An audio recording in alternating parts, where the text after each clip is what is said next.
কই কই ঘুরে ঘুরে একটা শেষ করলাম। এখন তো আফসোস লাগে যখন আয়নায় দেখি দাড়ি ভাইকা সাদা হয়ে গেছে।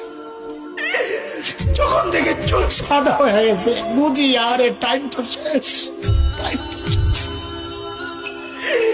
ডাক্তার এসে বলবে যে কোনো মুহূর্তে। আমি কি করলাম? আরে ভাই, কে আমাকে আপনাকে গ্যারান্টি দিল যে আমাদের মৃত্যুর যন্ত্রণা হবে না? ওবার তো গ্যারান্টি পাওয়া মানুষ। আমাকে আপনাকে কে গ্যারান্টি দিল যে আমাদের কবরে আযাব হবে না?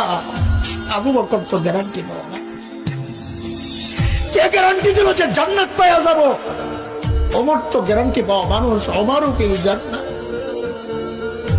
কেন এত উদাসীন হয়ে গেলাম? চুল পাইকা সাদা এখনো গুনাহ ছাড়তে পারে না, দাড়ি পাইকা সাদা এখনো গুনাহ ছাড়তে পারে। কবে ছাড়বেন? ও বাপ, কবে ছাড়বেন গুনাহ? বলে যুবক ভাই আমার, আয় কাছে, তোর পাও গুলা দে, আমি একটু হাত চালাইকা বইলা যাই গুনাহ ছাড়। হাবে যাবে জায়গায় টাইম পাস না করে মালিককে টাইম দে। কি ভাবিস না বুড়া হবি, আমল করবি, ভালো হয়ে যাবে, সেই সুযোগ তুই পাবি। আরে মৃত্যু বলে কয়ে আসবে না রে ভাই।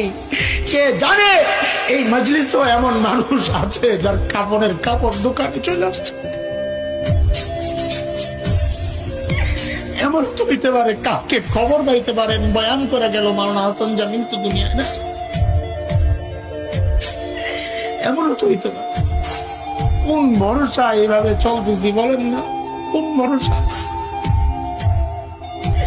সারাদিন মালিকের থেকে দূরে, সারাদিন দূরে, দুনিয়া দুনিয়া দুনিয়া। এরা জালিম গাছটার দিকে তাকায় দেখ, কি মনে হয় গাছটা বুঝি এমনি দাঁড়ায় আছে? না, ওই গাছটা দাঁড়ায় দাঁড়ায় মালিকের তাসবিহ করতেছে।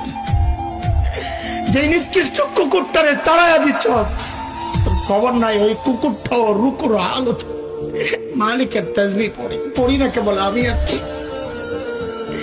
আমাদের হাতের টাইম নাই, অথচ আমার এই মূল্যবান টাইমের একটা ভাগ ফেসবুকে পায়, ইউটিউব পায়, ইন্টারনেট পায়, খেলোয়াড় পায়, গায়ক গায়িকা পায়, নায়ক গায়িকা পায়, বন্ধু বান্ধব পায়, শ্বশুর শাশুড়ি পায়, সন্তান পায়, বিবি পায়। আরে পায় না কেবল মালিক।